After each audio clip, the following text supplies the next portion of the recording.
గలతీయులకు రాసిన పత్రిక 5వ అధ్యాయం 1వ వాక్యం.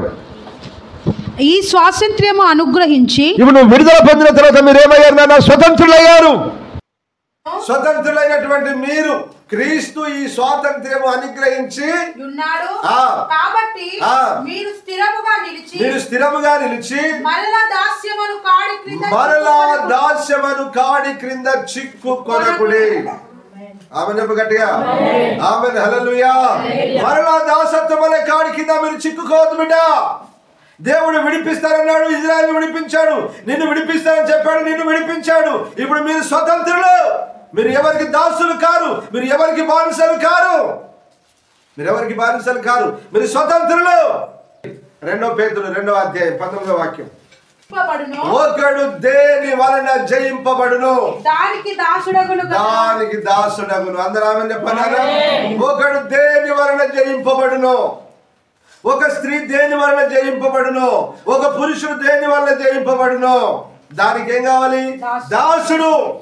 ఒకరు దేని చేత జయింపబడుతున్నారంటే నన్ను చూడండి, లోకము చేత జయింపబడుతున్నారు, లోక ఆచారముల చేత జయింపబడుతున్నారు, లోక కట్టడలు లోక పద్ధతుల చేత జయింపబడుతున్నారు. నువ్వు దేవుని బిడ్డవు కదా, లోకస్తులు చెప్పినట్టుగా నువ్వెందుకు వింటావు? లోకం చెప్పినట్టుగా నువ్వెందుకు వింటావు? లోక ఆచారాల్లో నువ్వెందుకు పాలు పొందుతావు? నువ్వు జయించిన దానివి కదా, నువ్వు జయించిన వాడవు కదా, జయించిన దానవు కదా నీవు. మళ్ళీ లోకంతో నీకేం పని? ఎవరో పనికి వాళ్ళు వచ్చి నిన్ను జయిస్తున్నాడు రా. ఒక పనికి మాలింది వచ్చి జయిస్తుంది నిన్ను, ఒక పనికి మాలింది వచ్చి జయిస్తుంది. ఎందుకు లేదు నీకు తెలివి? నువ్వు దేవుని బిడ్డవు కదా, నువ్వు జయించిన యేసయ్య బిడ్డవు కదా, ఒకడు దేని చేత జయింపబడతాడో దానికి దాసుడు. ఈ లోకం మనల్ని ఏం చేస్తుంది? లోక ఆచారాలు ఏం చేస్తున్నాయి? ఏంది? ఇట్లనేనా? ఇట్లనే చేస్తావా అక్క? ఇట్లనే చేస్తావా? కాళ్ళకు పసుపు లేదు, కుంకుమ లేదు, బొట్టు లేదు, ఇట్లనే చేస్తారా? ఓ పనికి మారింది వచ్చి అంటది ఇలా, అరే అంతే కదా నేను చెల్లి అని ఇవ్వంటది. అది జయించింది నిన్ను. నీ తెలివి గాలిపోను. నీకు ఇంత తెలివి లేదా? నీకు నువ్వు దేవుని బిడ్డవు, జయించిన యేసయ్య బిడ్డవు. లోకాన్ని, పాపాన్ని, మరణాన్ని, పాతాళాన్ని, సమాధిని జయించిన యేసయ్య బిడ్డవు. నువ్వు జయించాలి దాన్ని. మేము చేయం సిస్టర్, మేము చేయం అలాంటి పనికి మాలిన పనులు, మేము చేయం అనాలి. కానీ ఆ పనికి మాలింది వచ్చి అంటే నువ్వు దానికి లోబడితే నువ్వు ఎంత తెలివి తక్కువ మూర్ఖురాలు. ఇలాగ నువ్వు ఒక్కటి కాదు, మొత్తం లోకమంతా చూడబెట్ట. ఇక వాడు క్రైస్తవుడు, దేవుని నమ్ముకున్నాడు, దేవుని దగ్గరికి వస్తున్నాడు. వాడు అంతకు మునుపు ఏంటిది? తాగుబోతు.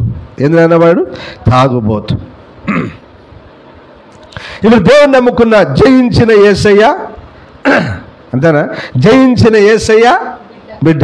ఇప్పుడు ఫంక్షన్ వచ్చింది, ఏమన్నా రా ఫంక్షన్. భోజనానికి ముందు ఏం తాగాలి? ఏం చేయాలి మనము? భోజనానికి ముందు ఏం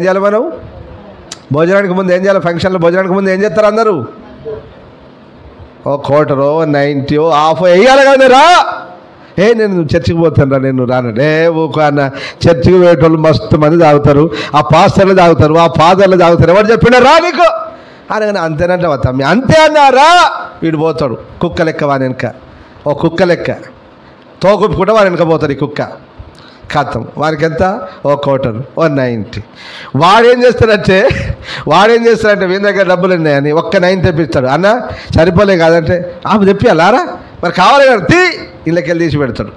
ఇక వీడే ఇక హాఫ్ పోయింది, ఫుల్ పోయింది, 2 ఫుల్లు పోయినాయి, 3 ఫుల్లు పోయినాయి. అందరు ఒకని తర్వాత కూడా అక్క, అన్న, చెల్లె, బావ, తమ్మి అనుకుంటా అందరు జైలు అయిపోతారు. తాగుబోతుల విందు. ఇప్పుడు వీడిని ఏం జయించిందిరా? వీడు క్రైస్తవుడు కదా, మరి వీడు జయించిన యేసయ్య బిడ్డ కదా. ఏది? ఒక పరిశుద్ధురాలున్నది, దేవుని నమ్ముకున్నది, దేవుని దగ్గరికి వస్తుంది. ఆమె ఒకప్పుడు తిరుగుబోద్ది, ఆమె ఒకప్పుడు పాపి, పనికి మాలింది. ఇప్పుడు మళ్ళీ ఏమొచ్చిందంటే ఫోన్ వచ్చింది. ఏమైంది? వస్తలేవు, కనబడతలేవు. నేను చర్చికి వెళ్తున్నా కాదు అని అంటే, చర్చికి పక్కకు పెట్టు, తర్వాత ఫస్ట్ నేను చూడాలనిపిస్తుంది నాకు అనగానే అంతేనండి. అరే నువ్వు నా కళ్ళలోకి వచ్చి నువ్వు నన్ను గలిబిలి చేస్తాను, ఎక్కడో చెప్పు, నేను వస్తాను ఇప్పుడు అని వాడంటాడు. అనగానే అంతేనంటావా? ఇక కన్నరా అని అంటే జయించిన యేసయ్య బిడ్డ ఇప్పుడు ఏం చేస్తుంది వాంతో? ఏం చేస్తుంది వాంతో? పక్కా ఉండి ఏందక్క మళ్ళా పనికి మాలిన పని బంద్ చేయక్క. సేవకుడు అమ్మా బిడ్డ మారాలి, మీరు ఇంతకుముందు దేవుని నమ్మకం ఏం పనులు తప్పుడు చేసిన బిడ్డలారా మీరు మారాలమ్మా అని చెప్పితే ఏమంటుంది ఇప్పుడు? చెల్లె బాగానే ఉన్నది కానీ దాన్ని నేను ఏం చేయలేకపోతున్నట్టువే, జయించలేకపోతుందట. వాడు కనబడితే దాని చెల్లె మనసంతా గుంజుతుంది. వీళ్ళని ఏమనాలి? బైబిల్ ఏం చెప్తుంది వీళ్ళ కొరకు? కుక్క కక్కి వాంతికి తిరగబడినట్టు, కడుగబడిన పంది దుర్బురదలో దొరినట్టు అని సామెత వీళ్ళకి తగింది. మీరు జయించిన యేసయ్య బిడ్డలు కదా, మళ్ళీ కుక్క ఎందుకు అవుతావురా నువ్వు? పనికి మారిందా మళ్ళీ పంది ఎందుకు అవుతావు నువ్వు జయించాలి కదా. లోకాన్ని జయించాలి, పాపాన్ని జయించాలి, అపవాది అయిన సాతాను జయించాలి. ఎందరో ఓడిపోయారు. నేను మీ అందరికీ చెప్తున్నాను, కొత్త నిబంధన కాలంలో ఉన్న దేవుని బిడ్డలారా మీరందరూ యేసయ్య జయించినట్లుగా జయించుదురుగాక. ఆమేన్, హల్లెలూయా. అన్ని నీకు దాసులు కావాలి, అన్ని నీ కాళ్ళ కనబడాలి, అన్ని నీకు బానిసలు కావాలి. కానీ నువ్వు ఎవరికి దాసునివి కావద్దు. అన్ని నీ కాళ్ళ కాడికి రావాలి, అందరూ నీ కాళ్ళ కాడికి రావాలి, అందరూ నీకు లోబడాలి. నువ్వెవరికి లోబడద్దు. మన యేసు ప్రభు జయించాడు. ఆయన ఏమన్నాడు? జయించిన వానికి, లోకాన్ని పాపాన్ని జయించిన వానికి, తాగుడు వ్యభిచారం జయించిన వానికి, పనికిమాలిన మాటలు జయించిన వానికి, కళ్ళను జయించిన వానికి, శరీర కోరికలు ఇచ్చలు జయించిన వానికే ఏమన్నాడు? నాతో కూడా. నేను చెప్పేది తప్పంటారా బిడ్డ? లోకాన్ని జయించాలి, పాపాన్ని జయించాలి, అపవాది అయిన సాతాను జయించాలి, ఆ కామ తురతను జయించాలి, శరీర కోరికలను జయించాలి.